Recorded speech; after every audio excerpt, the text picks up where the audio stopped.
trunks, they ever ready. Assault and battery, if you scared, you never ready. There's a character in the WWE and in wrestling in general that draws so much heat and so much publicity outside of the wrestling business, and that is so rare to find, especially these days, like the new generation of wrestling. And from new generation, I'm pretty much talking from 2002 till now. And there's been so little characters that have actually kind of broken through that glass ceiling and gone outside of wrestling to bring such controversy and overall just publicity. And those guys, you know, Batista, John Cena, and, you know, it's really much that comes to mind. John Cena the most, and you guys know what I mean when I say John Cena. He's been on every single station, every, like, big event. But that's all positive stuff. But when I'm talking negative publicity, you can't overlook Muhammad Hassan as being one of the most controversial characters of this new generation of wrestling. And the anti-American, what do you want to call it? The anti-American character has been used many times before. You know, you had the Iron Sheik, you had, what's his name? Well, Vladimir Kozlov and Nikolai Volkov, Sergeant Slaughter when he was a heel. You know, just guys who were from visible minorities who go against the Americans, who pretty much talk down to the Americans, but to some degree the fans don't care because the mic skill of that wrestler isn't as believable as such guys like Muhammad Hassan.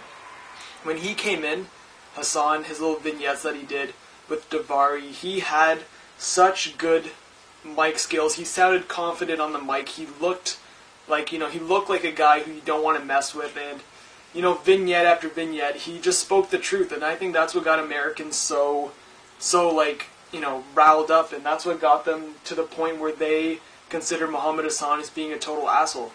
And that's what you want in a wrestler, especially in a heel wrestler. And even worse, you have to have a negative reaction if you're pretty much going against a whole country.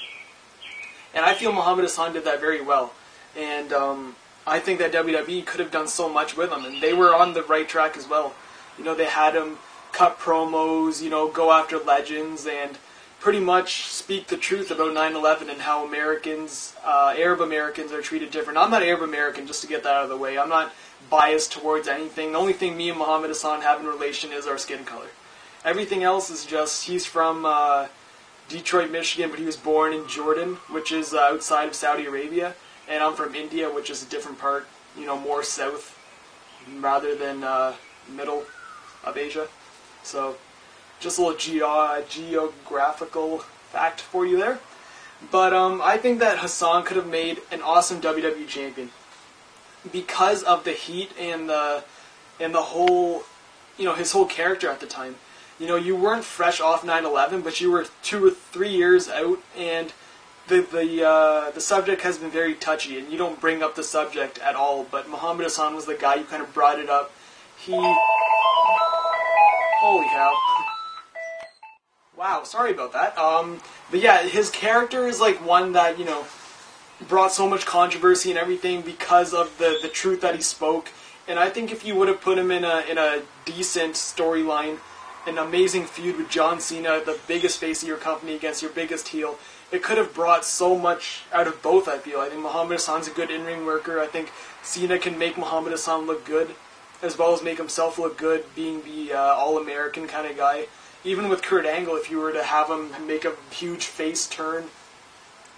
And it just so many things you could have done with him. And I feel that over time the character might have gone a bit stale, but for the time being when the character was so hot, there was so much you could have done with him.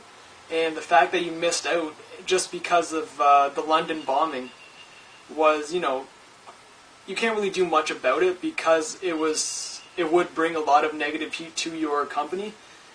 But, you know, that's what wrestling was all about at the time. It was all about edginess, it was all about pushing it to the limit, and now it's like, just because a wrestler cut one controversial promo, which Muhammad Hassan had a good, you know, point in doing, because, you know, there was a paper written about terrorists attacking Undertaker when, you know, you didn't even see who the guys were. They were just guys in gas masks, and they just proclaimed them as being terrorists because of their association with Muhammad Hassan. But you know, I just feel that WWE missed out on such a huge opportunity of creating one of your biggest heel characters of all time, could be of all time. And you know, Daivari has tried to push the character, but you know, he's kind of failed because of his mic skills. They're not bad, but you know, he's just not as believable, and especially because he was the manager of Muhammad Hassan, kind of decreases his credibility as being a heel.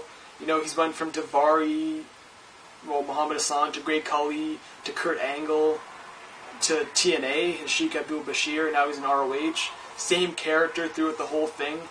And I just feel that, you know, you can't pull off another Muhammad Hassan. You really need a guy who has the build, who has the mic skill, who has the look, who has the wrestling ability to really make it into, especially in this society now where, you know, wrestling's so unbelievable at, like, you know, you can't believe everything you see, but there are certain characters, you know, recently that are so believable that it's, you know, it's weird. It's like living back in the 80s again.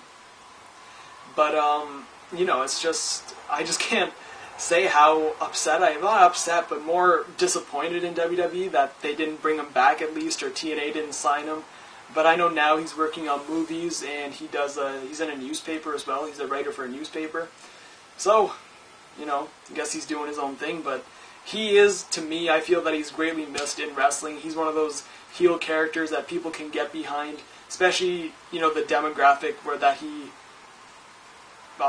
reaches out to, which is the Arab Americans who feel that they are mistreated because of the actions of 9/11. And, you know, it's not really much more to say except, you know, you will not see, I feel you will not see a character like Muhammad Hassan pulled off and well done in a long time, maybe even ever. But, you know, once in a lifetime character, I feel. And it's just a shame we couldn't see him do a long run in WWE. It's just short-term thing, and I guess all good things have to come to an end. So, leave your thoughts on Muhammad Hassan. I know some of you guys are unaware of who he is, you know, just started watching wrestling this year, last year. But for you guys who do know, do comment what you feel, and I'll see you guys next time.